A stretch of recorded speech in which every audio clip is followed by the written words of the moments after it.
ரோமர் 12ஆம் அதிகாரம் 2வது வசனத்தை சத்தத்தை உயர்த்தி ஒருவர் வாசிக்கலாம். நீங்கள் இந்த பிரபஞ்சத்திற்கு ஒத்த வேஷம் தெரியாமல் தேவனுடைய நன்மையும் பிரியமும் பரிபூரணமுமான சித்தம் இன்னதென்று பகுத்தறியத்தக்கதாக உங்கள் மனம் புதிதாகிறதுனாலே மறுரூபமாகுங்கள். ஆமென். ஹல்லேலூயா. பரலோக தேவனுடைய நாமத்திற்கு மகிமை உண்டாகட்டும். இன்றைக்கும் கர்த்தர் நம்மோடு கூட பேச போகிறார். கடந்த நாட்களிலே ஆண்டவருடைய சமூகத்தில் தேவ வார்த்தைக்காக அமர்ந்திருக்கும் போது கர்த்தர் இந்த செய்தியை குறித்து ஒரு விரிவான வெளிப்பாடை ஆண்டவர் எனக்கு தந்தார். அதை தான் நான் முதல்ல உங்கள் சிந்தைக்காக உங்கள் மத்தியில் பேச விரும்புகிறேன். ஹல்லேலூயா. தேவனுக்கு மகிமை உண்டாகட்டும். இந்த வசனம் என்ன சொல்லுகிறது என்றால், நீங்கள் இந்த பிரபஞ்சத்திற்கு ஒத்த வேஷம் தரிக்கக்கூடாது. ஒன்று. ரெண்டாவது, தேவனுடைய நன்மையும் பிரியமும் பரிபூரணமான சித்தம் இன்னதென்று பகுத்தறிய வேண்டும். இந்த ரெண்டு காரியத்தை நம்ம ஆழமாய் கவனிக்க போகிறோம். அல்லேலூயா. எல்லாரும் எடுத்திருப்பீர்கள் என்று சொல்லி நம்புகிறேன். உங்கள் கவனத்தை இந்த வசனத்தில் வையுங்க. ஒன்று, நீங்கள் இந்த பிரபஞ்சத்திற்கு ஒத்த வேஷம் தரிக்கக்கூடாது. உலகத்துக்கு ஒத்த வேஷம், உலகத்துக்கு ஒத்து போகிறது, அதிலிருந்து விலகணும். இரண்டாவது, நம்முடைய தேவனுக்கு தேவனுடைய நன்மை என்னது, பிரியம் என்னது, பரிபூரணமான சித்தம் என்னது என்று பகுத்தறிய வேண்டும். ஹல்லேலூயா. கர்த்தருடைய நாமத்திற்கு மகிமை உண்டாகட்டும். ஸோ இந்த ரெண்டு காரியத்தை ஆண்டவர் வலியுறுத்தி இதில் எழுதியிருக்கிறதை நாம் பார்க்கிறோம். இன்னைக்கு நிறைய சூழ்நிலைகளில் விசுவாசத்தை குறித்து நாம் நிறைய கற்றுக்கொண்டு வருகிறோம். விசுவாசத்தை குறித்து ஆண்டவர் நம்மோடு கூட பேசுகிறார். இன்றைக்கும் அதே விசுவாசத்தில் நம்ம கவனிக்கப்பட வேண்டிய சில விஷயங்களை ஆண்டவர் எனக்கு வெளிப்படுத்தி தந்ததை நான் உங்களுக்கு சொல்ல விரும்புகிறேன். இந்த இடத்தில் ஆண்டவருடைய வசனம் சொல்லுகிறது, தேவனுடைய நன்மையும் பிரியமும் பரிபூரணமான சித்தம் இன்னதென்று பகுத்தறிய வேண்டும் என்று ஆண்டவர் எழுதியிருக்கிறார். இன்றைக்கு நாம் அநேகர் கர்த்தரை விசுவாசிக்கிறோம், பயங்கரமாய் விசுவாசிக்கிறோம், பெரிய பெரிய காரியத்திற்கு விசுவாசிக்கிறோம். ஆபிரகாம் கர்த்தரை விசுவாசித்தார். விசுவாசம் வந்தாலே ஆபிரகாமை குறித்து ஒரு 4 வார்த்தை சொல்லாம விசுவாசத்தின் பிரசங்கம் ஆரம்பித்ததும் கிடையாது, முடிந்ததும் கிடையாது. ஸோ விசுவாசத்தை குறித்து நம்ம நிறைய பார்க்கிறோம். இதில் கவனிக்க வேண்டிய விஷயம் என்ன அப்படின்னா, நிறைய தேவனுடைய பிள்ளைகள் விசுவாசம் என்று வரும்போது தேவ சித்தத்தை பார்க்கிறதே இல்லை. ஹல்லேலூயா. ஆமாம், விசுவாசம் என்கிற ஒரு நிலைக்கு ஒரு தேவனுடைய பிள்ளைகள் வரும்போது தேவனுடைய சித்தத்தை யோசிக்கிறதே கிடையாது, அதை நினைக்கிறதே கிடையாது. அப்போ விசுவாசம்னு ஒரு நிலைக்கு தேவனுடைய பிள்ளைகள் வரும்போது தேவ சித்தம் என்கிற அந்த தேவ சித்தத்தை நாம புறக்கணிக்கிறோமா என்கிறதை கூட கவனத்தில் கொள்ளணும். இந்த இடத்துல 3 காரியத்தை ஆண்டவர் சொல்லுகிறார். தேவனுடைய நன்மையும் பிரியமும் பரிபூரணமான சித்தம் இன்னதென்று பகுத்தறியத்தக்கதாக உங்கள் மனம் புதிதாகுகிறதுனாலே மறுரூபமாகுங்கள் என்று சொல்லி, இன்றைக்கு விசுவாசிக்கிற நிறைய தேவனுடைய பிள்ளைகள் என்ன செய்கிறார்கள் என்றால், ஆபிரகாமுடைய விசுவாசத்திற்கும் நம்முடைய விசுவாசத்திற்கும் என்ன வித்தியாசம் என்றால், ஆபிரகாம் எதை விசுவாசித்தார், ஆபிரகாமுடைய விசுவாசம் எதை நோக்கி இருந்தது அப்படின்னா, தேவன் அவனுக்கு கொடுத்த வாக்கு தத்தத்திற்கு நேராக மட்டும் இருந்தது. ஒரு ஆமென் சொல்லுவோம். ஹல்லேலூயா. ஆமாம், இன்னைக்கு நிறைய பேர் விசுவாசம் என்று எதை சொல்லுகிறார்கள், எப்படி விசுவாசிக்கிறார்கள் என்றால், ஆபிரகாமை போல அல்ல.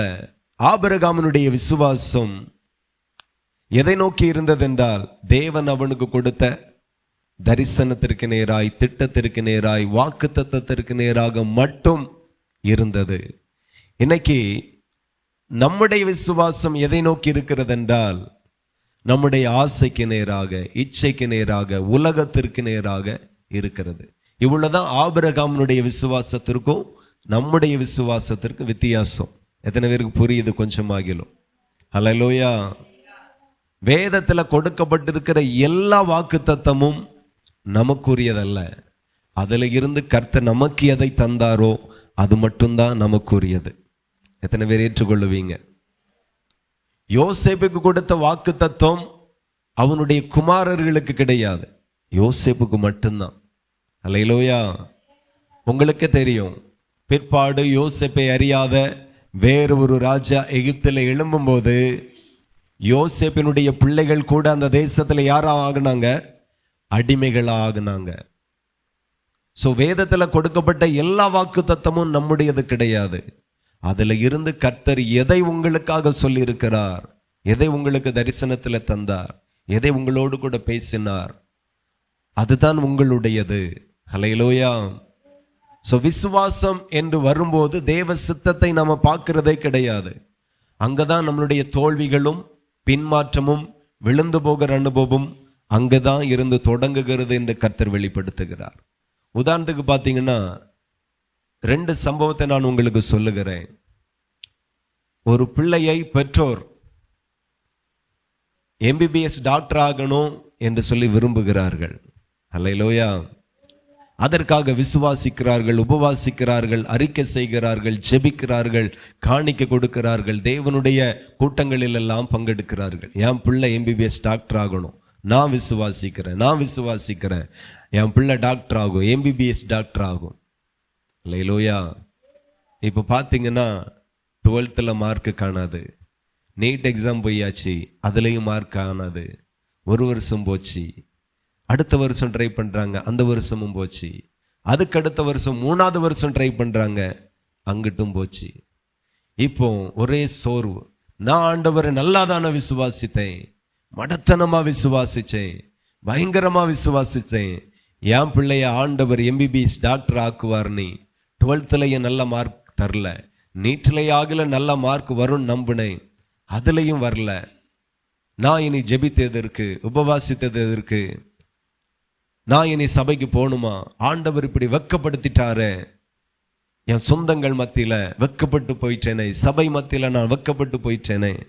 நான் கேட்குறேன், உங்கள் பிள்ளைய MBBS டாக்டர் ஆக்கணும்னு தேவனுக்கு முதல்ல சித்தமானு நீங்கள் பார்க்கணும். அல்லேலூயா. ஆமென். அதை தான் நாம் இந்த ரோமர் 12:2 வாசிக்கிறோம். நீங்கள் இந்த பிரபஞ்சத்திற்கு ஒத்த வேஷம் தெரியாமல் தேவனுடைய நன்மையும் பிரியமும் பரிபூரணமான சித்தம் இன்னதென்று பகுத்தறியத்தக்கதாய் உங்கள் மனம் புதிதாகுகிறதுனாலே மறுரூபமாகுங்கள். அல்லேலூயா. என் தேவனுடைய பரிபூரணமான சித்தம் என்னது, அதை பகுத்தறியணும். இப்போ பிள்ளைய டாக்டர் ஆக்க முடியலை, 1 கோடி ரூபாய் ஆக்கிடலாம், அதுக்கு வழி இல்லை. விசுவாசிக்கிறவனுக்கு எல்லாம் கூடும் தான், ஆனால் தேவ சித்தம். அதே ஆண்டவர் என்ன ஒரு குடும்பத்தை பார்த்து சொல்லுகிறார், ஓம் பிள்ளைய நான் MBBS டாக்டர் ஆக்குவேன் என்று. அவர்களுக்கு 12th வரையோ படிக்க வைக்க பணம் கிடையாது, நீட்டுக்கு அனுப்பக்கு பணம் கிடையாது. நான் சொல்லுகிறேன், ஆண்டவர் உங்களிடத்துல என்ன சொன்னாரோ அதை நீங்க விசுவாசிக்கணும். ஆண்டவர் என்ன சொல்லலையோ அதை இச்சிக்க கூடாது. எத்தனை பேருக்கு புரியுது? அதுல ஒரு தேவனுடைய பிள்ளைகள் உறுதியா இருக்கணும். விசுவாசத்துல எல்லாம் செஞ்சிட முடியாது. நீங்க விசுவாசிக்கிற காரியம் தேவனுக்கு பிரியமானதா, நான் விசுவாசிக்கிற காரியத்தை கர்த்தர் எனக்கு கொடுக்க அவருக்கும் சித்தந்தானா என்கிறதை நீங்க அறிந்து கொள்ள வேண்டும். நான் ஊழியம் செய்கிறேன், ஆண்டவருக்கு தான் ஊழியம் செய்கிறேன், அவர் தந்த அபிஷேகத்தில் எல்லாவற்றையும் செய்ய எனக்கு அதிகாரம் உண்டு. அல்லேலூயா. உங்களை தொட்டு சுகமாக்க அதிகாரத்தை நான் பெற்றிருக்கிறேன், உங்களை தொட்டு அபிஷேகிக்க அதிகாரத்தை பெற்றிருக்கிறேன், உங்களை தொட்டு ஆசீர்வதிக்க அதிகாரத்தை பெற்றிருக்கிறேன். அல்லேலூயா. ஆனா என்றைக்கும் எல்லா ஜெபத்திலையும் உங்க தலையை நான் தொடுகிறது இல்லை. ஆமா, எப்போதும் உங்க பக்கத்துல வந்து உங்களை அபிஷேகிக்கிறது இல்லை, உங்களை விடுவிக்கிறது இல்லை. எங்களுக்கு தெரியும், இன்னைக்கு கர்த்தர் ஜனங்கள் மேல தலையை தொடுமடி கதை சித்தமாய் இருக்கிறார். ஜனங்கள் மத்தியில் ஊடுருவி போய் ஜனங்களை ஆசீர்வதிக்க தேவன் சித்தமாய் இருக்கிறார் என்று ஆவில உணர்கிறபடினால தான் இன்றைக்கு பகல் நேரத்தில் உங்கள் நடுவில் வந்து உங்கள் மேல கைகளை வைத்தேன். கர்த்தர் விடுவித்தாரா இல்லையா? வல்லமை இறங்கிச்சா இல்லையா? ஹல்லேலூயா. நீங்க அபிஷேகத்தை பெற்றுட்டீங்க. கரங்களை தட்டி தேவனை மகிமைப்படுத்துங்க. ரீபா ஷாட்டா தாரா. வல்லமை இறங்கிச்சுல, அதுதான் பரிசுத்த ஆவியினுடைய வல்லமை. நான் ஆசைப்படுகிறேன். போன மாசமே ஆசைப்பட்டேன், உபவாச ஜெபத்தில் சகோதரர் அபிஷேகம் பண்ணிடணும்னு. நான் ஆசைப்படுகிறதுனால, விசுவாசிக்கிறதுனால அல்ல, தேவ சித்தமா என்கிறத நான் உணரணும், அதை அறியணும், அந்த பகுத்தறிவு நமக்கு வரணும்.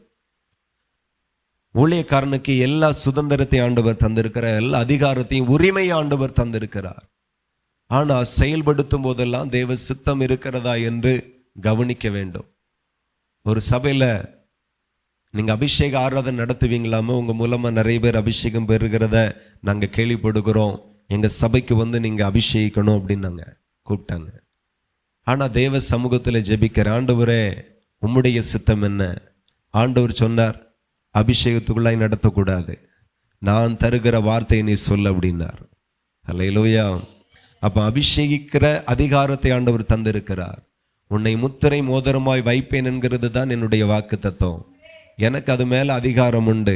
ஆனால் என் விசுவாசம், என்னுடைய உரிமை தேவனுடைய சித்தத்தை மீறி நிற்கிறதாய் இருக்கவே கூடாது. எத்தனை பேருக்கு புரியுது? அப்போ நான் அழைக்கப்பட்டவனாய் இருந்தாலும் அழைத்தவர்களுடைய சித்தத்தை, விருப்பத்தை நான் அந்த இடத்துல நிறைவேற்றாமல் அழைத்தவருடைய சித்தத்தை நிறைவேற்றி வந்தேன். ஹல்லேலூயா. அவங்களுக்கு வருத்தமாக இருக்கலாம், கஷ்டமாக இருக்கலாம், அதை பற்றி நமக்கு பிரச்சனை இல்லை. நான் அவர்களை அபிஷேகம் பண்ண ஆண்டவர் சித்தமாக இருக்கிறாரா, அதுதான் நமக்கு ரொம்ப முக்கியம். இன்னைக்கு நிறைய பேர் விசுவாசத்தை தன்னுடைய இச்சைக்கு நேராய், விருப்பத்திற்கு நேராய், ஆசைக்கு நேராய் எல்லாம் திருப்புறீங்க. அது தவறு. அல்லேலூயா. தேவனால் அழைக்கப்பட்ட எல்லாருக்கும் ஆண்டவர் வாக்கு தத்தத்தை கொடுக்கிறார். அதுல முழு உரிமையும் உங்களுக்கு இருக்கிறது. அதுபோக கர்த்தர் சில காரியத்தை வெளிப்படுத்துகிறார், அதை முழு விசுவாசமாய் விசுவாசிக்கணும். ஆபிரகாமினுடைய விசுவாசம் ஆகச் சிறப்பாக இருந்தது. எதனால் அப்படின்னா, ஆண்டவர் அவனுக்கு சொன்ன அத்தனை காரியத்தையும் முழு இருதயத்தோடு நம்பினான். தேசத்தை விட்டுட்டு போ அப்படின்னார், போனான். நான் உன்னை வானத்து நட்சத்திரங்களைப் போல பெருக பண்ணுவேன் அப்படின்னு சொன்னார், நம்பினான். அல்லேலூயா. அந்த சூழ்நிலை என்ன அப்படின்னா, அவனுடைய சரீரமும் செத்து போச்சு, வயசு முடிஞ்சிட்டு, இனி பிள்ளை பெற்றுக்கக்கூடிய தகுதி ஆபிரகாமுக்கும் இல்லை, சரீரத்தின்படி மனைவிக்கும் இல்லை, பிள்ளை பேரெல்லாம் நின்று போயிற்று. ஆனாலும் ஆண்டவர் சொல்லுகிறார், வானத்தின் நட்சத்திரங்களைப் போல உன்னை பெருக பண்ணுவேன். ஹல்லேலூயா. எடுத்து வாசிக்கலாம். ஆதியாகமம் 15:2 இருந்து முதல் பகுதி. ஆதியாகமம் 15:2. அதற்கு ஆபிராம், கர்த்தராகிய ஆண்டவரே, அடியனுக்கு என்ன தருவீர்? என்ன தருவீர்? நான் பிள்ளை இல்லாமல் இருக்கிறேனே. தமஸ்கு ஊரானாகிய அந்த எலியேசர் என் வீட்டு விசாரணை கர்த்தனாக இருக்கிறானே என்றான். பின்னும் ஆபிரகாம், தேவரீர் எனக்கு புத்திர சந்தானம் அருளவில்லை, இதோ என் வீட்டிலே பிறந்த பிள்ளை எனக்கு சுதந்திரவாளியே இருக்கிறான் என்றான். அப்பொழுது கர்த்தருடைய வார்த்தை அவனுக்கு உண்டாகி, இவன் உனக்கு சுதந்திரவாளி அல்ல, இவன் உனக்கு சுதந்திரவாளி அல்ல, உன் கர்ப்ப பிறப்பா இருப்பவனே உனக்கு சுதந்திரவாளிவான் என்று சொல்லி, உன் கர்ப்ப பிறப்பா இருப்பவனே உனக்கு சுதந்திரவாளி என்று சொல்லி, அவர் அவனை வெளியே அழைத்து, அவர் அவனை வெளியே அழைத்து கொண்டு வந்து, நீ வானத்தை அண்ணார்ந்து பார், நட்சத்திரங்களை எண்ண உன்னாலே கூடுமானால், நட்சத்திரங்களை எண்ண உன்னால கூடுமானால் அவைகளை எண்ணு என்று சொல்லி, பின்பு அவனை நோக்கி, உன் சந்ததி இவ்வண்ணமா இருக்கும் என்றார். குழந்தை இல்லாத, பிள்ளை இல்லாத உன் சந்ததி இவ்வண்ணமா இருக்கும் என்றார். அவன் கர்த்தரை விசுவாசித்தான், அவன் கர்த்தரையும் அவர் சொன்ன வார்த்தையும் விசுவாசித்தான். அதை அவர் அவனுக்கு நீதியாக எண்ணினார், ஹல்லேலூயா. அப்போ ஆபிரகாமினுடைய விசுவாசம் எப்படிப்பட்டதா இருந்ததுண்டா, அவனுக்கு தேவன் என்ன சொன்னாரோ அதை விசுவாசிக்கக்கூடிய எந்த வாய்ப்பும் இல்லை, சூழ்நிலையும் இல்லை. ஆனாலும் கர்த்தர் சொன்னது நிமித்தமாய் அதை அவன் விசுவாசித்தான். கர்த்தர் அதை நீதியாக எண்ணினார். எத்தனை பேருக்கு புரியுது? ஹல்லேலூயா. இன்னைக்கு நிறைய பேர் தேவன் சொல்லாத எல்லா காரியத்தை நம்புகிறது. ஆண்டவர் செய்வார், ஆண்டவர் செய்வார். இன்னைக்கு நிறைய பலகீனர்களுக்கு, வியாதிஸ்தர்களுக்கு ஜெபிக்க அழைக்கப்படுகிறேன். வீட்டில இருந்தே கேட்போம், ஆண்டவரே சுகமாக்க, உயிர் பிழைக்க சித்தமாய் இருக்கிறீர்களா? இந்த ராதபுரம் ஊழியத்தில் வந்து கர்த்தர் உன்னை பயன்படுத்துவார் என்கிறதற்கு அடையாளமாக 2 காரியத்தை ஆண்டவர் பேசினார். அதில் ஒன்று தான் கிட்னி சுகமானது. அப்போ அந்த காரியம் ஆண்டவர் அதை செய்தா கண்கூடாய் பார்த்தோம். ஆனால் வேற ஒரு கிட்னி ப்ராப்ளத்தோடு ஒரு வாலிப தம்பியை சமீபத்தில் கொண்டு வரும்போது கர்த்தரிடத்தில் விசாரிக்கிறேன். அவர் சொன்னார், அவன் பிழைக்க மாட்டான், சீக்கிரத்தில் மரித்து போவான். ஹல்லேலூயா. தேவனுடைய சித்தம் இப்படி இருக்கிறது. தேவன் அவன் மேல வைத்திருக்கிற திட்டம் இதுதான். இப்போ இல்ல ஆண்டவரை நான் விசுவாசிக்கிறேன், நான் ஜெபிக்கிறேன், நான் உபவாசிக்கிறேன், நான் போராடுகிறேன் அப்படின்னு நீங்க என்னதான் சொன்னாலும் என்னதான் நடக்காது? சுகம் வராது, விடுதலை வராது, மரணம் தான் வரும்.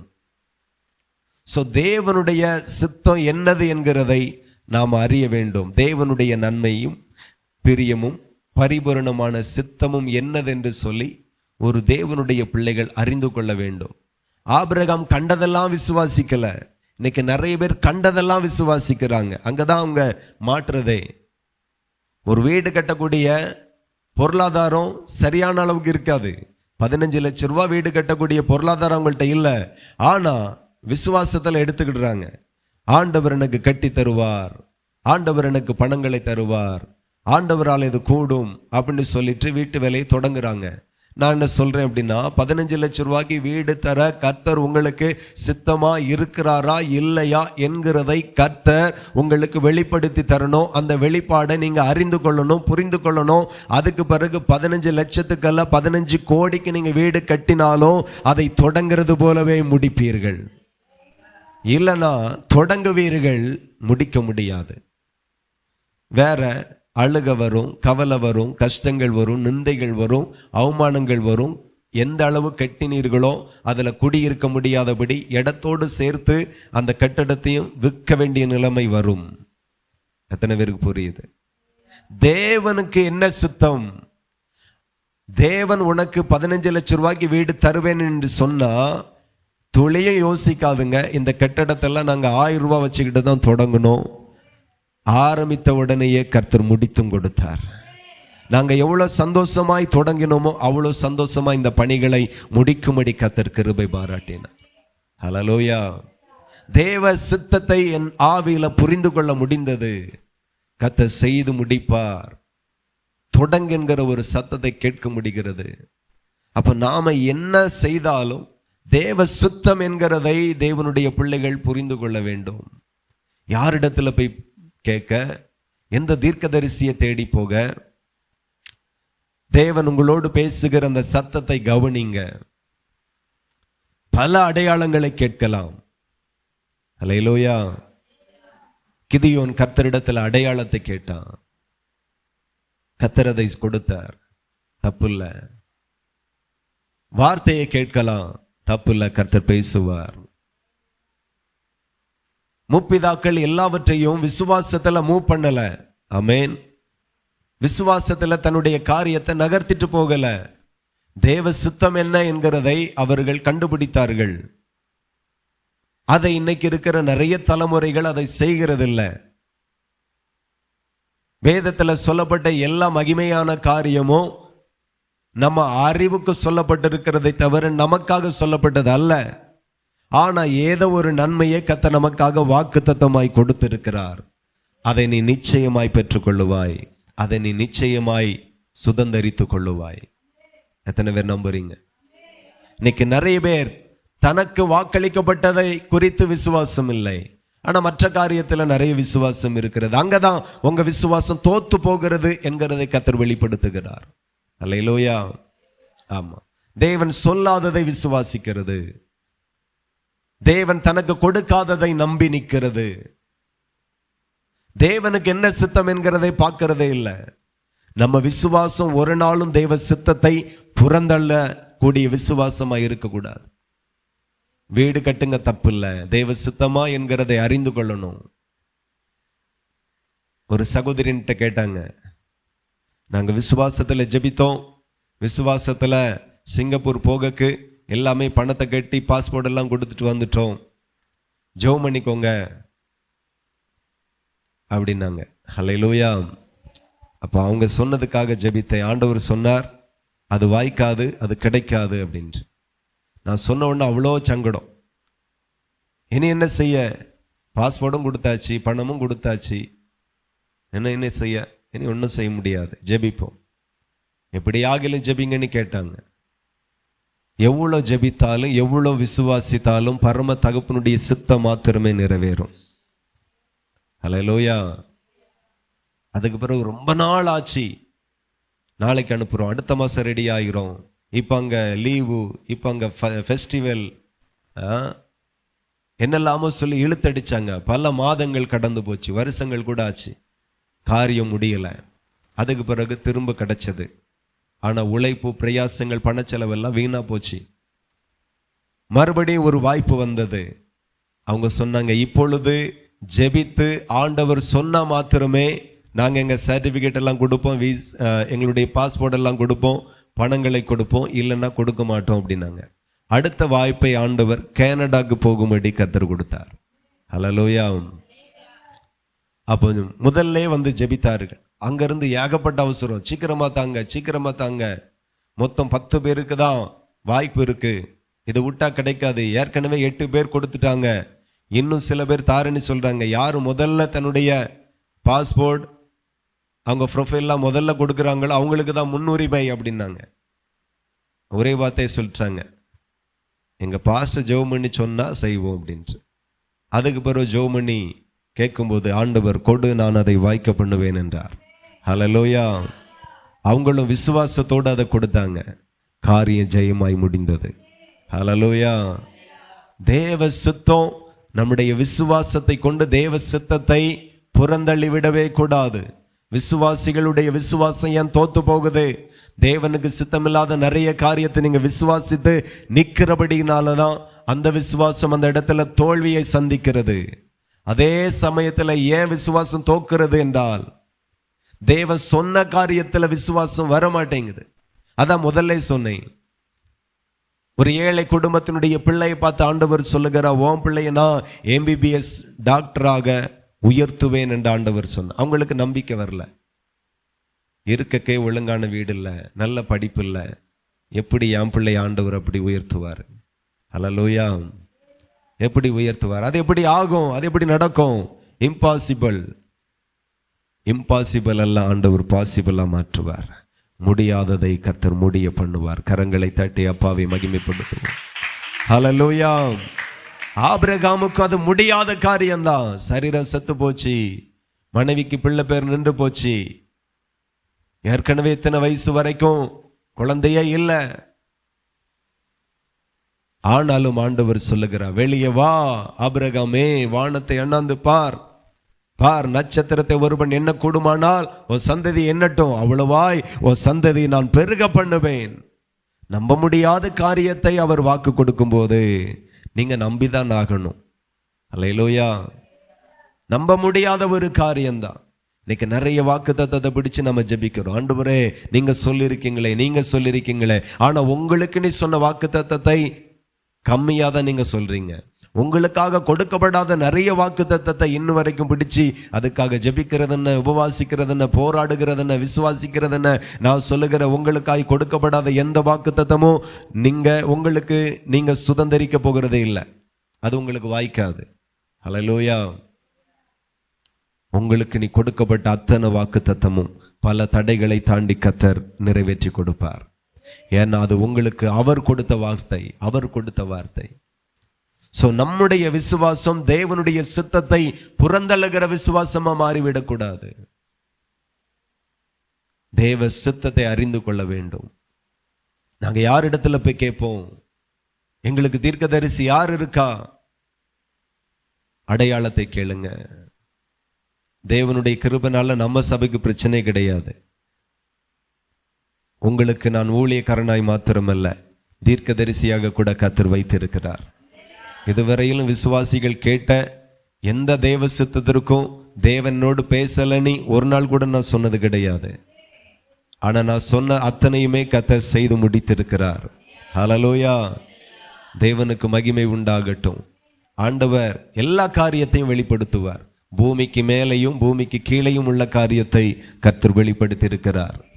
பல இடங்களில் சொல்லியிருக்கிறோம், இந்த இடத்துல போர் போடுங்க தண்ணி வரும். ஆமென். பல இடத்துல போர் போட்டுட்டு வந்து சொல்லுவாங்க, தண்ணியே வரல, என்ன செய்கிறது, இன்னும் கொஞ்சம் போடுங்க தண்ணி வந்துடும், ஆனால் செழிப்பாக இருக்காது, உங்கள் குடும்பத்துக்கு மட்டும்தான் போதுமானதாக இருக்கும் அப்படின்னு கூட சொல்லியிருக்கேன். என்ன சொன்னமோ அந்த வார்த்தை இன்று வரைக்கும் நிலைத்திருக்கிறது.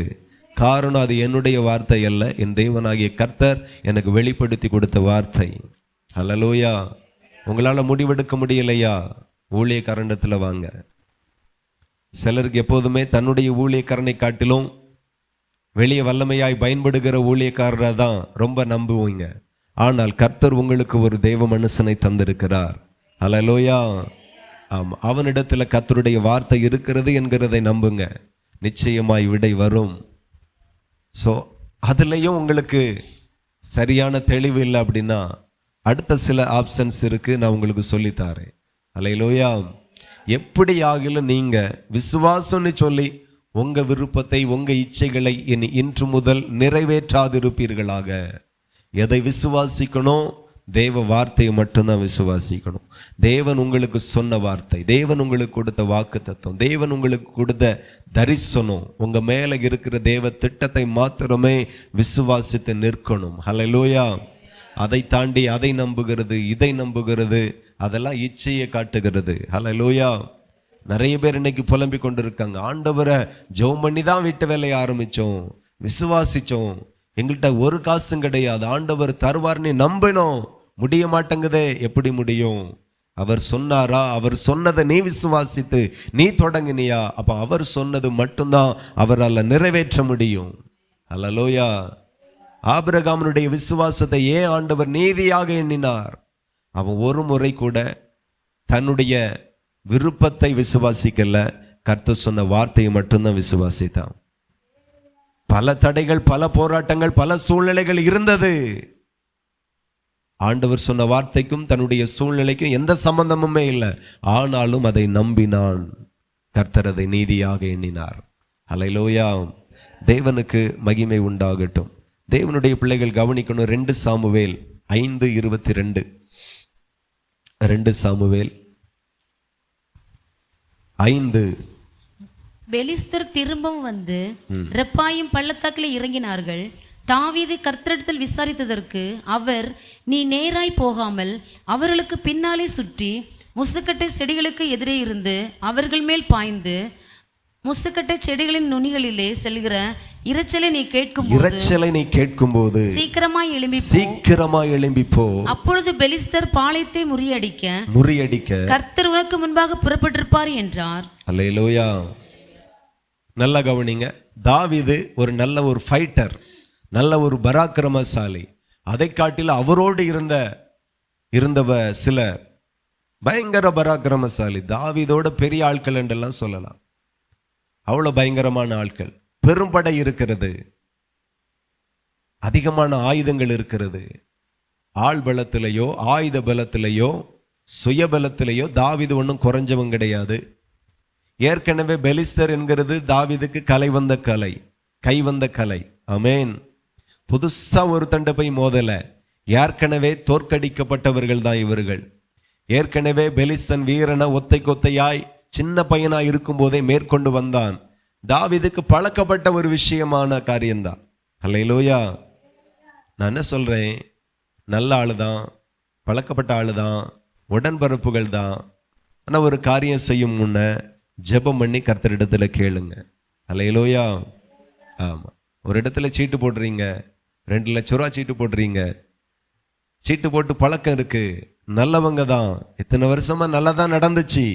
ஆனாலும் நீ போடக்கு முன்பதாக, நீங்க செய்யக்கு முன்பதாக, நீங்க ஒரு காரியத்தை நடத்தக்கு முன்பதாக தேவனிடத்துல விசாரிங்க. விசுவாசிகளுக்கு எல்லாமே விசுவாசத்துல வந்துடாது. விசுவாசிகள் மேல ஒரு தேவ திட்டம் இருக்கிறது, நீ மறந்து போகிறாய். இத்தனை வருஷமா நல்லா நடந்துகிட்டு இருந்த சீட்டு நீ சேருகிற நேரத்தில் நல்லா நடக்குமா நடக்காதா என்கிற திட்டம் தேவனிடத்தில் மட்டும்தான் இருக்கிறது. உன் குருட்டு விசுவாசத்தை புறந்தள்ளி தேவ சித்தத்தை அறிந்து கொள்ள இன்று முதல் உங்களை நீங்கள் ஒப்பு கொடுக்க வேண்டும். எத்தனை பேருக்கு புரியுது? சில ஆட்கள் வசனத்தை கேட்க கேட்க கோவத்தில் பார்த்த மாதிரியே இருக்கு. என்னடா புதுசு புதுசா என்னமோ சொல்றாரு அப்படின்ட்டு. எனக்கு என்ன தெரியும், அவர் புதுசு புதுசா வெளிப்படுத்தி தரும்போது நானும் கற்றுக்கொள்ளுகிறேன், உங்களுக்கும் கற்றுக் கொடுக்கிறேன். பாருங்க, சத்தமே வர மாட்டேங்க. அல்லேலூயா. சரி, தேவனுக்கு மகிமை உண்டாகட்டும். அதாவது வெளிப்பாடு ரொம்ப நல்லது. தேவனிடத்திலிருந்து வெளிப்பாடுகள் வரணும். பேசக்க கூட அவர் தான் பேசணும். உங்களுக்கு நான் பேசக்க கூட அவர் என் கூட பேசணும். வெளிப்பாடு ரொம்ப நல்லது. தேவனுக்கு மகிமை. இப்போ தாவீதுக்கு கை வந்த கலை தான். பெலிஸ்தர் ஒன்றும் புதுசு இல்லை. ஆனாலும் தாவீதினுடைய யுத்தங்கள் எல்லாம் ஜெயமாய் முடிந்ததற்கு இதுதான் ஒரு ரகசியம். தன்னோடு கூட நல்ல பலவான்கள் இருக்கிறாங்க. சிங்கத்தை கூட ஒத்தைக்கு போய் அடிச்சு கொண்டவங்க எல்லாம் கூட இருக்கிறாங்க. ஆனா அவன் அவங்கள பார்க்கல, படைத்த தேவனை பார்க்கிறான். என்னோடு இருக்கிறவர்களை காட்டிலும் எனக்காய் இருக்கிற என் தேவனே பெரியவர். எனக்கு வேணா நிறைய ஆயுதம் இருக்கலாம், பெரும் படைகள் இருக்கலாம், நானே ஒரு பெரிய பராக்கிரமசாலியா இருக்கலாம். ஆனா தன்னுடைய பலத்தை நம்பல, தன்னோடு கூட இருந்தவர்களை நம்பல, சூழ்நிலைகளை நம்பல. ஆனா கர்த்தரை மட்டுமே நம்பி, ஆண்டவரே நான் என்ன செய்யணும் ஐயா அப்படின்னு கர்த்தரிடத்துல கேட்கிறான். இது தேவனுடைய சித்தத்தை அறிகிறது. ஹல்லேலூயா. தாவீதுக்கும் நம்மளை போல நல்ல விசுவாசம் உண்டு, நல்ல விசுவாசிக்கிற மனுஷன், நல்ல வைராக்கியம் உண்டு. ஆனா ஒரு பெரும் காரியத்தை செய்யும் போது ஆண்டவரை நோக்கி பார்ப்பான். ஹல்லேலூயா. நான் என்ன செய்யணும், என்ன செய்யக்கூடாது, எப்படி செய்யணும். இன்னைக்கு நிறைய நேரத்தில் நாம் தோல்த்து போய் நிற்கிறது, இழந்து போய் நிற்கிறது, நெருக்கப்படுகிற காரணம் எல்லாம் ரட்சிக்கப்பட்ட தேவனுடைய பிள்ளைகள் தேவனுடைய நன்மையும் பிரியமும் பரிபூரணமான சித்தம் என்னதென்று சொல்லி பகுத்தறிய தவறினபடினால தான் நிறைய இடத்துல நீங்கள் விழுந்து போகிறீங்க, இழந்து போறீங்க, நஷ்டத்தில் நிற்கிறீங்க. அல்லேலூயா. நீங்கள் பெரிய கான்ட்ராக்ட் எடுத்து ஒர்க் பண்ணக்கூடிய ஆளு தான்.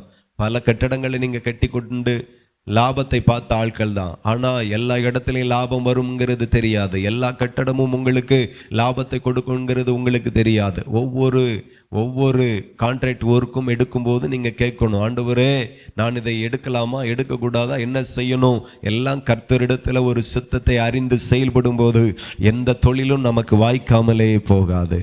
கர்த்தர் வாய்க்க பண்ணுவார். அல்லேலூயா.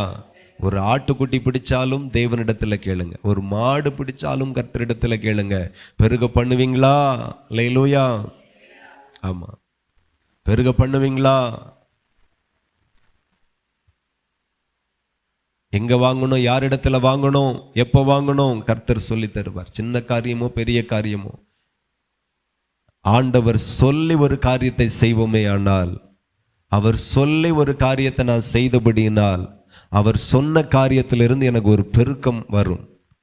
நான் பெருகுவேன். கர்த்தர் உங்களை பெருக பண்ணுவார். அவர் சொல்லாத ஒரு காரியத்தை நான் செய்வேனானால் அது எனக்கு பெருக்கத்தை கொண்டு வராது, எனக்கு நஷ்டத்தை தான் கொண்டு வரும்.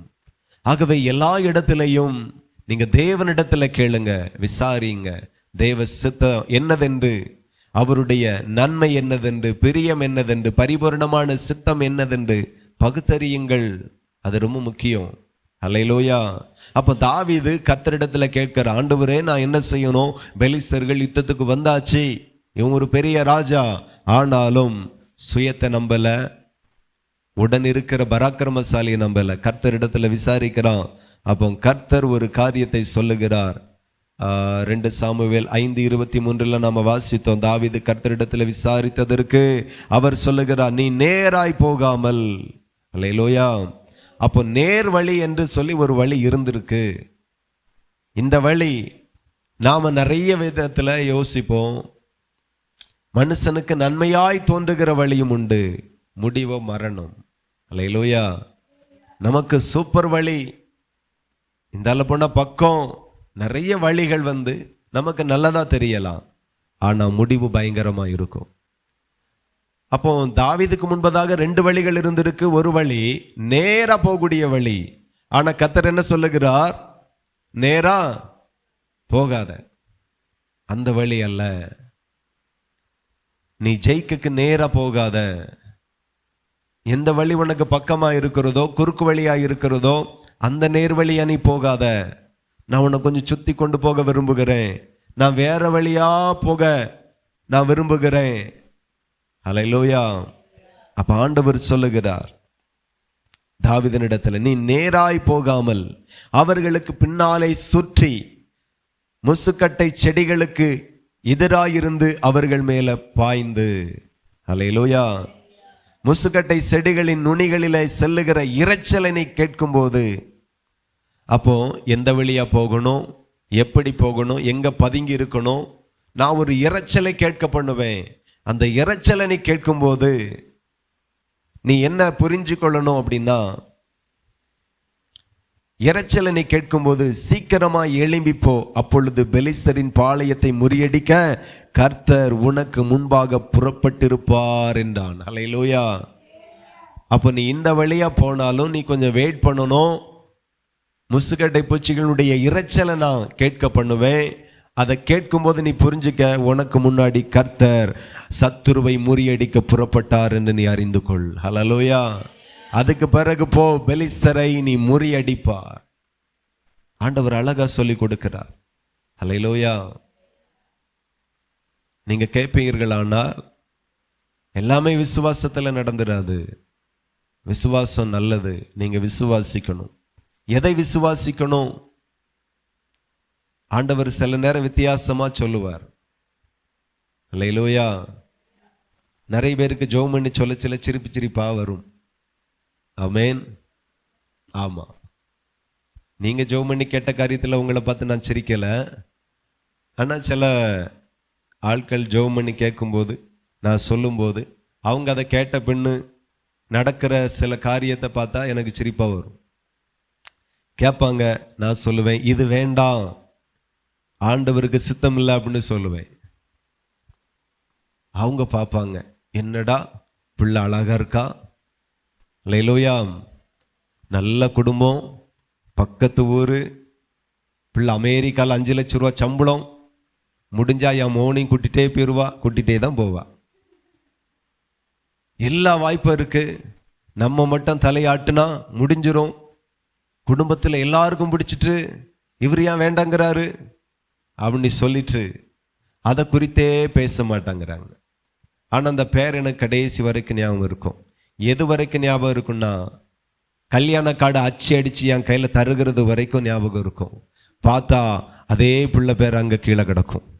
ஹல்லேலூயா. எதுவுமே பேச மாட்டாங்க, தெரியாத மாதிரியே அவங்க இருப்பாங்க, நானும் தெரியாத மாதிரியே இருப்பேன். ஆமாம், கடைசியில் எல்லாம் முடிஞ்ச பிறகு நாம் கடைசி வரைக்கும் அவங்கள பார்த்து சிரிக்கிற மாதிரியே இருக்கும். நான் மட்டுமா சிரிப்பேன், ஊரே சிரிக்கிற மாதிரி இருந்திருக்கிறது. ஹல்லேலூயா. ஊரே சிரிக்கும், ஆனால் அவங்க மட்டும் அழுதுட்டு இருப்பாங்க. தேவ சித்தத்தை ரொம்ப சாதாரணமாக எண்ணி, தேவன் கற்றுத்தந்த விசுவாசத்தை அவருடைய சித்தத்திலே மேலாக உயர்த்துகிற தேவ பிள்ளைகளுக்கு ஒரு எச்சரிக்கையாக கர்த்தர் கற்றுக் கொடுக்கிற ஒரு மகிமையான வார்த்தையாகவே நான் இதை பார்க்கிறேன். ஹல்லேலூயா. ஸோ தேவ சித்தத்தை தாண்டி ஒன்று இல்லை. தேவ சித்தத்தை தாண்டி வேற ஒன்றுமே இல்லை. தேவ சித்தம் தான் நமக்கு ரொம்ப முக்கியம். பல அனுபவங்கள் இருந்தாலும் தாவீது கர்த்தரிடத்தில் கேட்கிறான், என்னையா செய்யணும், என்னையா செய்யணும். சில சூழ்நிலைகள் நமக்கு தேவ சித்தத்தை அறிந்து கொள்ளக்கு வாய்ப்பே இல்லை, சூழ்நிலைகள் இல்லை. அப்போ விசுவாசத்தில் மூவ் பண்ணுங்க. ஆமென். ஆனால் எத்தனையோ காரியம் தேவ சித்தத்திற்கு காத்திருக்க நமக்கு நேரம் இருக்கிறது. ஹல்லேலூயா. ஆமாம், காத்திருக்க நேரம் இருக்கு. நம்ம வெயிட் பண்ணுவோம். கர்த்தருக்காய் காத்திருக்கிறவர்கள் புதுபலன் அடைந்து கழுகுகளை போல செட்டைகளை அடித்து எழும்புவார்கள். காத்திருப்போம். காத்திருக்கவே முடியாத ஒரு சூழ்நிலைகள் விசுவாசத்தில் நிற்போம். ஸோ கரெக்டாக புரிஞ்சுக்கணும். தேவனுக்கு மகிமை உண்டாகட்டும். அப்படியே அவன் போனான்.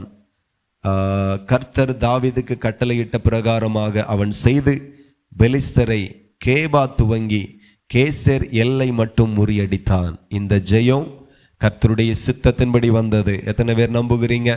ஹல்லேலூயா. இன்னைக்கு நிறைய இடங்களில் நாம இச்சிக்கிறதை விசுவாசமாய் மாற்றுகிறோம். அது தவறு. அது உங்களுக்கு வாய்க்காது. என்னாகமம் 26:55. ஆனாலும் சீட்டு போட்டு தேசத்தை பங்கிட வேண்டும், தங்கள் பிதாக்களுடைய கோத்திரங்களுக்குரிய நாமங்களின்படியே சுதந்திரித்துக் கொள்ள கடவர்கள். அல்லேலூயா. பக்கம் எடுத்துக்கோங்க. வேதத்தின் முதல் பகுதியில் 207வது பக்கம். என்னாகமம் 26:55. அதில் வாசிக்கிறோம், ஆண்டவர் இஸ்ரவேலுக்கு மோசே மூலமாக சில காரியத்தை கற்றுக் கொடுத்திருந்தார். இந்த சீட்டு போட்டு பார்க்கறது பழைய ஏற்பாட்டிலையும் நாம் பார்க்குறோம், புதிய ஏற்பாட்டிலையும் பார்க்குறோம். புதிய ஏற்பாட்டில் எதுக்கெல்லாம் சீட்டு போட்டாங்க? நீங்கள் போடுற 2 லட்ச ரூபா சீட்டு இல்லை, தேவ சித்தத்தை அறிந்து கொள்ளக்காக சீட்டு போடுறது. பழைய ஏற்பாட்டிலையும் சீட்டு போட்டாங்க, புதிய ஏற்பாட்டிலையும் சீட்டு போட்டு பார்த்தாங்க. புதிய ஏற்பாட்டில் எதுக்கெல்லாம் சீட்டு போட்டு பார்த்தாங்க? யோனா சம்பவமே பழைய ஏற்பாட்டில் வருது. புதிய ஏற்பாட்டில் எங்கே சீட்டு போட்டு பார்த்தாங்க? சொல்லுங்க. யூதாசு தன்னுடைய பட்டத்திற்குரிய அந்த அப்போஸ்தலருடைய ஊழியத்தை இழக்கும்போது அவனுக்கு பதிலாக 2 பேரை தேர்ந்தெடுக்கக்காக சீட்டு போட்டு பார்த்தார்கள் அப்போஸ்தலர்கள். இன்னைக்கு பெரும்பாலும் சபைகளில் இதை பேசுகிறதே கிடையாது. நான் கேட்டதில்லை, நீங்கள் யாரும் கேட்டீங்களான்னு எனக்கு தெரில. அல்லேலூயா. ஸோ ஒரு தேவ சித்தத்தை அறிந்து கொள்ளதற்காக சபை எந்த காரியத்தை கையில் எடுத்தது அப்படிங்கிறத நீங்கள் புரிந்து கொள்ளணும். இன்னைக்கு நிறைய பேர் தேவ சித்தத்தை விசுவாசத்திலே நகர்த்துகிறது. அது நகர்த்த முடியாத ஒரு காரியம். தேவ சித்தம் வேற, விசுவாசம் வேற. 2ஐயும் போட்டு குழப்பிட்டு நடுத்தருவில் நிற்கக்கூடாது. ஆமேன். இன்னைக்கு நிறைய பேர் நடுத்தருவில் நிற்கிறது இதில் தான் நிற்கிறது. வேதத்தில் சொல்லப்பட்ட எல்லா சம்பவமும் நமக்குரியதல்ல. எல்லா வாக்கு தத்தமும் எல்லாத்தையும் கற்றுக்கொள்ளணும், எல்லாவற்றையும் புரிந்து கொள்ளணும். ஆனால் தேவன் தாவீதை போல அழைத்தார், அதை நீங்கள் பிடிச்சுக்கோங்க. பவுலை போல அழைத்தார், அந்த சம்பவத்தை பிடிச்சுக்கோங்க. ஆபிரகாமை போல அழைத்தார், பிடிச்சுக்கோங்க. சீசர்களை போல அழைத்தார், பிடிச்சுக்கோங்க. எல்லாத்தையும் சேர்த்து குழப்பக்கூடாது. அல்லேலூயா. வேதம் முழுவதும் நமக்குரியது. ஆனால் அதில் சொல்லப்பட்ட சில சம்பவங்கள் நமக்கு மட்டும் நமக்குரியது. தேவனுடைய பிள்ளைகள் இப்போ ஆதி சபையிலிருந்து இந்த கடைசி கால சபை வரையிலும் ஆண்டவர் எழுதியிருக்கிற சில சம்பவத்தை எல்லாம் பார்த்தீங்கன்னா தேவ சித்தத்தை அறிந்து கொள்ளக்காகவே சீட்டு போட்டு பார்த்துருக்காங்க.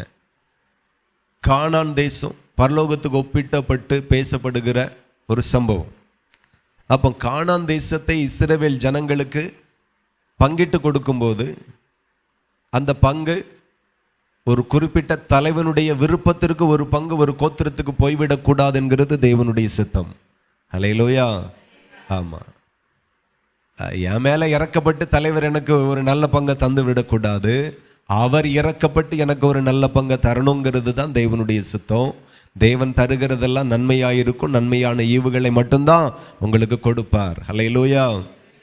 இப்போ இவர்கள் தேசத்தை பிடித்து ஜெயித்து சுதந்திரிக்கும் போது எந்த பங்கு யாருக்கு போகணும் என்கிறதை தீர்மானிக்கிற தீர்மானத்தை தலைவர்களுக்கு கொடுக்கல, யோசுவாவுக்கும் கொடுக்கல, மோசைக்கும் கொடுக்கல.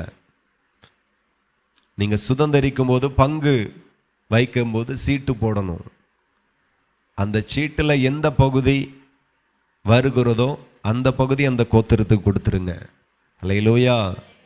அது இடம் சில இடம் சின்னதாக இருக்கலாம், சில இடம் கோணலாக இருக்கலாம், சில இடம் பாறை உள்ளதாக இருக்கலாம்.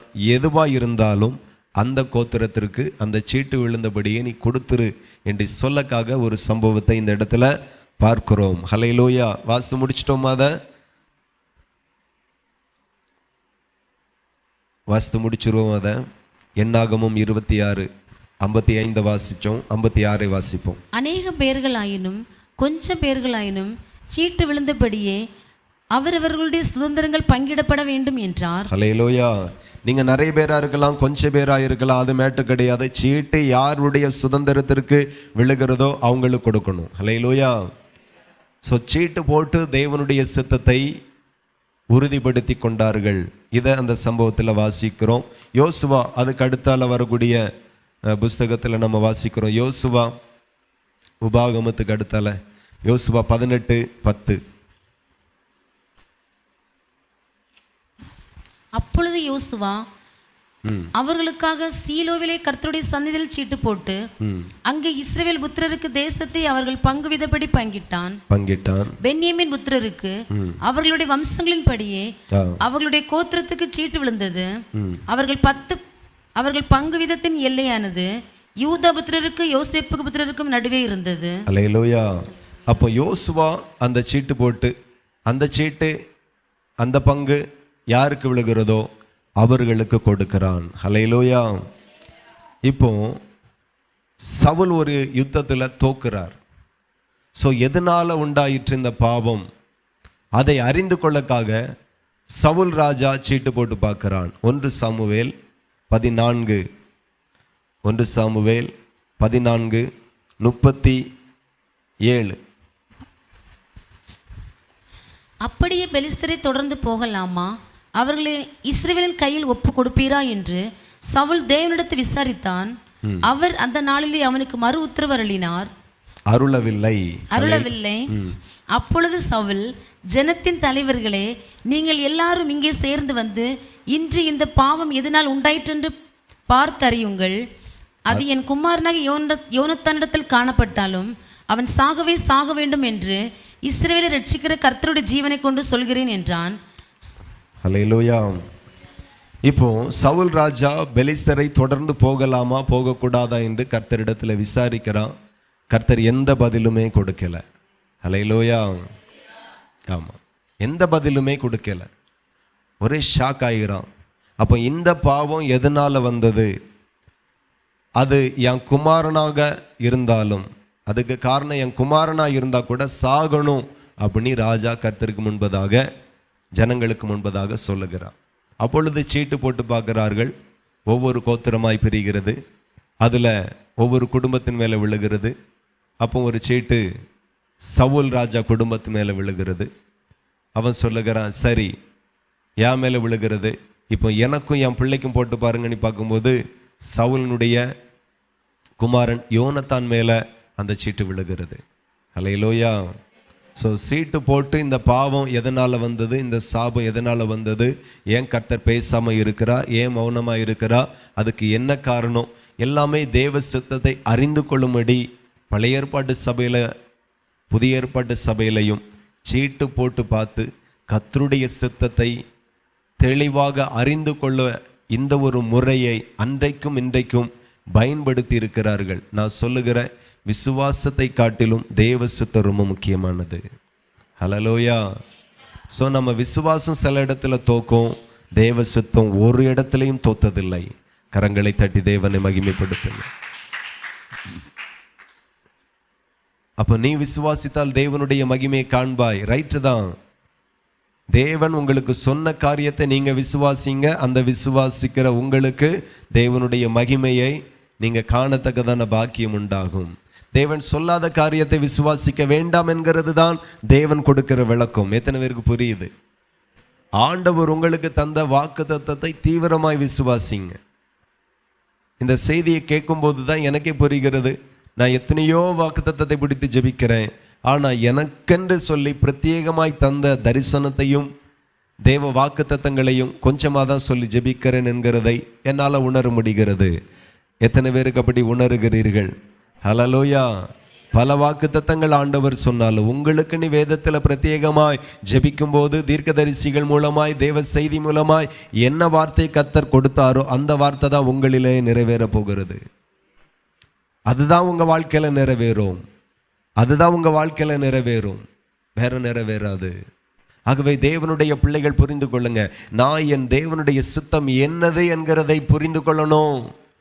நான் இந்த காரியத்தை செய்ய போகிறேன், செய்யணுமா செய்யக்கூடாதா என்கிறதை கர்த்தர் பேசணும். நான் சொல்லுகிறேன், கர்த்தருக்காய் காத்திருங்க, அவருடைய வார்த்தைக்கு காத்திருங்க, அவருடைய சித்தத்திற்கு காத்திருங்க. இன்னைக்கு நிறைய பேர் அதெல்லாம் செய்யறதே இல்லை. மனம் போன போக்கில் போகிறாங்க, மனம் போன திசையில் போகிறாங்க, விருப்பம் போல முடிவெடுக்கிறாங்க, விருப்பம் போல ஒரு காரியத்தை நடத்துகிறாங்க, ஜெயமாய் முடியுமோ? இன்னைக்கு உங்க காரியம் நிறைய இடத்துல பிராபலத்தை சந்திக்கிறது ஏன் அப்படின்னா அது சுயத்தினால எடுத்த காரியம். ஹல்லேலூயா. உங்க விருப்பத்திற்கு நீங்க செய்தீங்க, இப்ப மாட்டிக்கிட்டு முழிக்கிறீங்க. எதை செய்தாலும் தேவ சித்தத்தை அறிந்து செயல்பட்டால் எங்கேயும் நீங்க தலைகுனிந்து போக மாட்டீர்கள், எங்கேயும் நீங்க வெட்கப்பட்டு போக மாட்டீர்கள். எல்லா காரியமும் உங்களுக்கு ஜெயமாய் முடியும். நீங்க விசுவாசத்தை நம்புகிறீர்கள், ஜெபத்தை நம்புகிறீர்கள். ஏன் தேவ சித்தம் ஒன்று இருக்கிறது என்கிறதை புரியாமலும் நம்பாமலும் அதற்காக காத்திருக்காமலும் இருக்கிறீர்கள் என்கிறதை தான் கர்த்தர் உங்களிடத்துல கேட்கிறார். ஹல்லேலூயா. இன்றைக்கு மாறட்டும். இன்னைக்கு நிறைய பெரிய பெரிய போதகர்கள் கூட விசுவாசத்தை சுயத்திற்கு நேராக, இச்சைக்கு நேராக, விருப்பத்திற்கு நேராக, உலகத்திற்கு நேராக திருப்புகிறதை தான் அவருடைய செய்திகள் பிரதிபலிக்கிறது. ஹல்லேலூயா. இன்னைக்கு ஜனங்கள் அதை கேட்கும்போது நல்ல எழுப்புதல் அடைந்து சந்தோஷப்பட்டு உற்சாகப்பட்டு கைகளை தட்டி துதிக்கிறதை நாம் கவனிக்கிறோம். ஆனால் அந்த சம்பவம் உங்களுடையதல்ல. உங்களுக்கு கொடுத்த திட்டத்தில் நீங்க உறுதியாகிருங்க. சூழ்நிலை இருந்தாலும் இல்லாவிட்டாலும் ஆபிரகாம் தேவன் சொன்னதை விசுவாசித்து நின்றார். கர்த்தர் அவனுக்கு இறங்கினார், கர்த்தருடைய சந்ததி ஆசீர்வதித்தார். சொல்லாத காரியத்தை எதுவுமே ஆபிரகாம் விசுவாசிக்கல. அதையே நீங்க பின்பற்றுங்க. தேவன் யாருக்குமே, தேவனால் அழைக்கப்பட்ட ஒருத்தருக்குமே தேவன் வாக்குத்தத்தம் கொடுக்காமல் இல்லை, ஆசீர்வாதத்தை வாக்களிக்காமல் இல்லை. எல்லாருக்கும் வாக்கு கொடுத்திருக்கிறார். அதுல எந்த ஒரு ப்ராப்ளமும் வராது, எந்த ஒரு பிரச்சனையும் வராது. நீங்க விசுவாசித்து நில்லுங்க, அவிசுவாசமாய் இருக்காதுங்க. அதை நல்ல உறுதியாய் பிடித்து விசுவாசத்துல உறுதியாய் நில்லுங்க. ஹல்லேலூயா. இன்னைக்கு எல்லா காரியத்தையும் விசுவாசத்திலே நகர்த்துறது. கார் வாங்குறது விசுவாசத்துல, வீடு கட்டுறது விசுவாசத்துல, பிள்ளைய படிக்க வைக்கிறது விசுவாசத்துல. ஹல்லேலூயா. தப்பு கிடையாது, ஆனா தப்பு. கார் வாங்கவா வாங்கக்கூடாதா, கர்த்தர் எனக்கு தர சித்தமா இருக்கிறாரா இல்லையா என்கிறதை அறிந்து கொள்ள வேண்டியது நம்முடைய கடமை. வீடு கட்டணுமா கட்டக்கூடாதா, எங்க கட்டணும், எப்படி கட்டணும், ஆண்டவர் திட்டம் தரட்டும், கட்டுங்க, ஆசீர்வாதமாய் இருப்பீர்கள். எல்லாத்துக்கும் ஒரு தேவ சித்தம். சில ஆட்கள் இச்சையில செய்கிறது. நம்ம சபையிலையும் ஒரு குடும்பம் சொல்லியிருக்கிற, வாகனம் வாங்காதுங்க, முள்ளாதான் இருக்கும் அப்படின்ட்டு. கணவனாருடைய பார்வையில் அது ரொம்ப நல்லா இருந்திருக்கு. அது ஏன் அவர் அப்படி சொல்றாரு? இவ்வளோ நாளும் நல்லா தானே ஓடிச்சு, அதை வாங்கினாலும் நல்லா தான் ஓடும் அப்படின்னு வாங்கியாச்சு. இப்போ வாங்கின நாள்ல இருந்தே தொழில் இல்லை, தொழில் இருந்தால் வாகனத்தில் பழுது, வாகனம் நல்லா இருந்தால் தொழில் இருக்காது, தொழில் இருந்தால் வாகனம் நல்லா இருக்காது. நஷ்டத்துக்கு மேலே நஷ்டம், கஷ்டத்துக்கு மேலே கஷ்டம். காரணம், உன் இச்சையில் வந்த விசுவாசத்தை, உன் இச்சையில் வந்த காரியத்தை விசுவாசம் என்று சொல்லி நம்பி கர்த்தர் எனக்கு வாய்க்க பண்ணுவார் என்று சொல்லி நீ செயல்படுத்தினார். அது கர்த்தர் சொல்லாத காரியம், கர்த்தர் உனக்கு கொடுக்காத காரியம். நீ பிரயாசப்பட்டாய், கர்த்தர் அதை உனக்கு வாய்க்க பண்ணல. ஆனா அவர் சொல்லும் போது நீ கீழ்ப்படிந்தால் வேற நன்மையான காரியத்தை உனக்கு வாக்கு கொடுத்திருப்பார், வாய்க்க பண்ணியிருப்பார். நீ ஜெயிச்சிருப்பாய், நீ சுதந்தரிப்பாய். இல்லைன்னா முடியாது. ஆகவே புரிந்து கொள்ளுங்க, தேவ சித்தம் என்ன எல்லா சூழ்நிலைகள்லையும் அதை நீங்க கவனிங்க. ரொம்ப இன்னைக்கு நிறைய குடும்பத்தில் அதுதான், திருமணத்தில் எடுக்க வேண்டிய சரியான முடிவு எடுக்கிறது இல்லை. ஒரு காரியத்தை 1-2 முறை உறுதிப்படுத்தி கொள்ளுங்க, செய்யணுமா செய்யக்கூடாதா. இப்போ பார்க்கும்போது நல்லா தான் இருக்கும், சூப்பராக தான் இருக்கும். அப்போ ஆண்டவர் உங்களை நல்லா வைக்கக்கூடாதுன்னு ஆலோசனை தருவார். நீங்கள் எவ்வளோ நல்லா இருக்கும்னு நினைக்கிறீங்களோ அதை விட நல்லா ஆக்கணும் என்கிறது தான் தேவனுடைய திட்டம். நீங்களா ஏதோ ஒரு முடிவை எடுத்து அவசரப்பட்டு, நிறைய பேர் அப்படிதான், வெளிநாட்டுக்கு போகக்கூடிய காரியத்தில் அவசரம், திருமண காரியத்தில் அவசரம், படிப்புல அவசரம், வாகனம் வாங்குறதுல அவசரம், எல்லாத்துலேயும் அவசரம். அதுக்கு பிறகு ஆண்டவர் இப்படி பண்ணிட்டாரு, இப்படி கைவிட்டுட்டாரு, நான் எவ்வளோ நம்பினேன். அவர் சொன்ன காரியத்தில் நீ நம்பினியா? அதுதான் ரொம்ப முக்கியம். அவர் சொல்லாததை நீ நம்புனா, அவர் சொல்லாததை நீ நம்பும்போது நீ நம்பினதை அவர் கொடுக்க வேண்டும் என்கிறது எந்த கட்டாயமுமே இல்லை. அது சட்டத்துக்கு புறம்பானது. அவர் சொன்னதை நீ விசுவாசிப்பாயானால் அவர் சொன்னதை அவர் உனக்கு நிறைவேற்றுவார். அவர் சொல்லாததை அல்லவா நீ நம்பினா, நீ விசுவாசித்தா எப்படி அந்த காரியம் நடக்கும்? ஆகவே விசுவாசம் வேற, தேவ சித்தம் வேற. அது தேவனுடைய பிள்ளைகள் ரொம்ப தெளிவாய் புரிந்து கொள்ளுங்க. நீங்க நல்லா இருப்பீங்க, நீங்க ஆசீர்வாதமாய் இருப்பீங்க. ஹல்லேலூயா. ஸோ ஆபிரகாமினுடைய விசுவாசம் முழுக்க முழுக்க அதை சார்ந்துதான் இருந்து. ஆதியாகமம் 12 வாசிக்கிறோம், ஆதியாகமம் 15 வாசிக்கிறோம். புறப்படுன்னு சொன்னார், ஆண்டவர் அல்லவா சொல்லுகிறார் அப்படின்னு தேசத்தை விட்டு புறப்பட்டார். உருப்படாமலாம் போனார், நல்லா இருந்தார். அல்லேலூயா. புறப்படு அப்படின்னா புறப்பட்டுறணும். ஆமாம், சில ஆட்கள்கிட்ட நம்ம சொல்லாண்டா, அவங்களே புறப்பட்டுருவாங்க. சபையில் இருந்து, குடும்பத்தில் இருந்து, ஐக்கியத்தில் இருந்து. ஆமாம், நொண்டி சாக்க சொல்றது, அது சரியில்லை, இது சரியில்லை. தேவன் ஒரு திட்டத்தோடு, ஒரு சித்தத்தோடு ஒரு ஸ்தாபனத்தில் இணைத்திருப்பார், ஒரு சபையில் நம்மளை வைத்திருப்பார். தேவ சித்தத்தை அறியாமல் வந்திருக்கலாம், நீங்க வந்துட்டீங்க. போகும்போதாவது தேவ சித்தம் என்னன்னு கேளுங்க. எங்க போனாலும் ஆராதிக்கலாம். அல்லேலூயா. ஆமா, எங்க போனாலும் ஆராதிக்கலாம், எங்க போனாலும் சத்தியத்தை கேட்கலாம். எங்க வீட்டில் என் மனைவி சமைக்கிறா, எங்க வச்சாலும் அவர் தும்பாரு அப்படின்னு எங்கேயாவது ஒரு இடத்துல வைக்கானா நான் போய் திங்க முடியும். புரிஞ்சவங்களுக்கு புரியும் நினைக்கிறேன். ஆமா, அதனால தேவன் ஒரு திட்டத்தோடு, ஒரு நோக்கத்தோடு இத்தனை ஊழியங்களை எழுப்பியிருக்கிறார், இத்தனை சபைகளை எழுப்பியிருக்கிறார். சில ஆட்கள் வசதியை பார்த்து போவாங்க. பாஷு பாவம்னு சொல்லி என்னைய பாவம் பார்த்து வருவீங்க, வராதிய. தேவ சித்தமா எந்த சபைக்கு போனாலும். சில ஆட்கள் ஆவியே இல்லாத சபையில் இருப்பாங்க, ஆவியானவருக்கே இடமில்லாத சபையில் இருப்பாங்க. கேட்டா எங்க மூலமா அந்த சபைக்கு எழுப்புதல் வரும். எழுப்புதல் ஆவியானவர் மூலமாக தான் வரும், எழுப்புதல் மூலமாக வராது. அல்லேலூயா. இன்றைக்கு இப்போ உபவாச ஜெபத்தில் ஒரு எழுப்புதல் வந்தது. இந்த எழுப்புதல் இன்னும் 10 மடங்காய் வரும். அந்த எழுப்புதலில் சப்பானிகள் நடப்பார்கள். அந்த எழுப்புதல் நான் ஆவியானவர் வல்லமையாய் இறங்குகிற போது முடவர்கள் நடப்பார்கள், மரித்தவர்கள் உயிரோடு எழும்புவார்கள். ஆவியானவர் எங்கேயோ அங்கேதான் நிச்சயமா எழுப்புதல் வரும். அவர் இல்லாத சபையில, அவர் இல்லாத ஒரு மனுஷனிடத்துல ஊழியக்காரன் மூலமா எழுப்புதல் வரும் என்று சொன்னா அதுவும் குருட்டு விசுவாசம், அது அங்கீகரிக்கப்படாது. நிறைய பேர் தனக்கு ஒன்று பிடிச்சிருக்கு, தெய்வ சித்தத்தை எல்லாம் பார்க்கறது இல்லை. கடந்த நாட்கள் ஒரு குடும்பம் சொன்னாங்க, உங்க சபைக்கு வரும்படி கர்த்தர் எனக்கு வெளிப்படுத்தினார், பேசினார், ஆகையினால வந்தோம். எனக்கு ரொம்ப சந்தோஷமா இருந்தது. இப்படி பேசி ஒரு 10 பேருக்கு தந்தாலும் போதும், இப்படி பேசி கொஞ்சம் பேர் அனுப்பினாலே போதும். நிறைய பேர் சபை விட்டு போறது அவ்வளோ ஈஸியா நினைக்கிறாங்க. போங்க, சரியான உபதேசம் இல்லாத, சரியான ஆவியானவருடைய செயல் இல்லாத சபைகளில் இருக்கிறது பெருமையானுறாங்க. இருங்க, எனக்கு என்ன, வருகையில் போக முடியாது. சத்தியத்தையும் அறியீர்கள், சத்தியம் உங்களை விடுதலையாக்கும். சத்தியம் கரெக்டாக இருந்தால் தான் வருகையில் போக முடியும், பரலோகத்துக்கு போக முடியும். சத்தியம் இல்லாமல் வருகைக்கு ஆயத்தம் கூட ஆக முடியாது.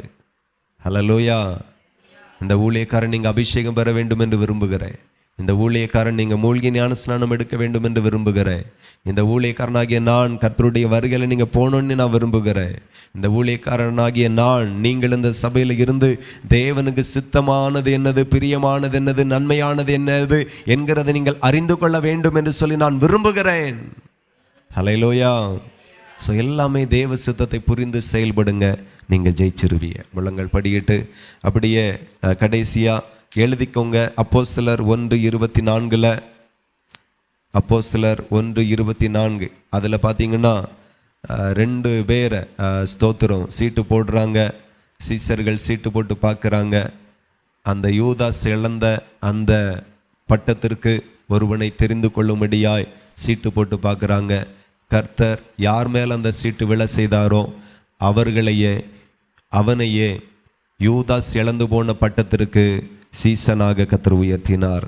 கர்த்தர் அங்கீகரித்தார். 12 பேரில் ஒருவனை அப்படிதான் தேர்வு செய்யப்பட்டது.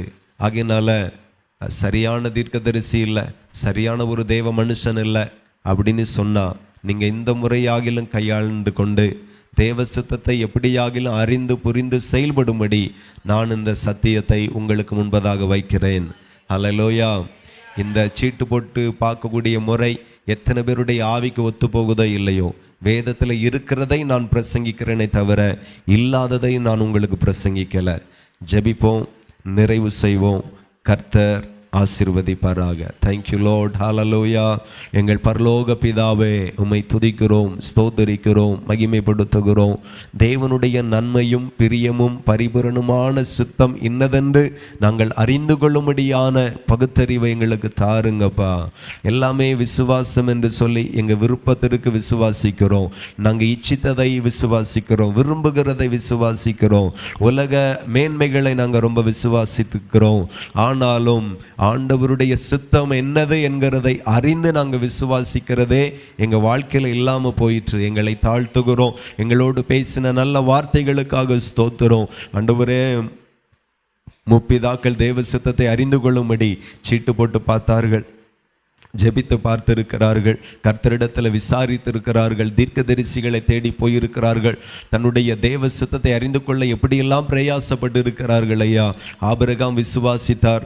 ஆமேன். தனக்கு விரும்பினதெல்லாம் விசுவாசிக்கல, வேண்டியதெல்லாம் விசுவாசிக்கல, இச்சிக்கிறதெல்லாம் விசுவாசிக்கல. கர்த்தர் அவருக்கு கொடுத்த வாக்கு தத்தத்தின்படியே அவர் விசுவாசித்தார். அதையே கர்த்தர் அவருக்கு நிறைவேற்றி கொடுத்தார். இந்த அறிவை கர்த்தர் எங்களுக்கு கொடுத்ததற்காக ஸ்தோத்திரம் தகப்பனே. எங்களோடும் எங்கள் ஒவ்வொருவரும் நீங்க பேசினதற்காய் நன்றி. இந்த வார்த்தை டிவி மூலமாய் செல்போன் வாயிலாக கேட்கிற ஒவ்வொரு பேருக்குள்ளாக ஒரு மாற்றம் வருவதாக. கர்த்தர் ஒரு மாற்றத்தை கட்டளையிடுவீராக. இனி தேவ சித்தத்தின்படி செயல்படுவார்களாக. ராஜாவின் கரங்களில் ஒப்பு கொடுக்கிறேன். ஆசீர்வதிங்க, வழி நடத்துங்க. இயேசுவின் நாமத்தில் ஜெபிக்கிறோம். ஜெபங்களும் நல்ல பிதாவே, ஆமென். என் ஆத்துமாவே கர்த்தரை ஸ்தோத்திரி, என் முழு உள்ளமே பரிசுத்த நாமத்தை ஸ்தோத்திரி. என் ஆத்துமாவே கர்த்தரை ஸ்தோத்திரி. கர்த்தர் செய்த சகல உபகாரங்களை மறவாதே. ஆமென், ஆமென். ஹல்லேலூயா.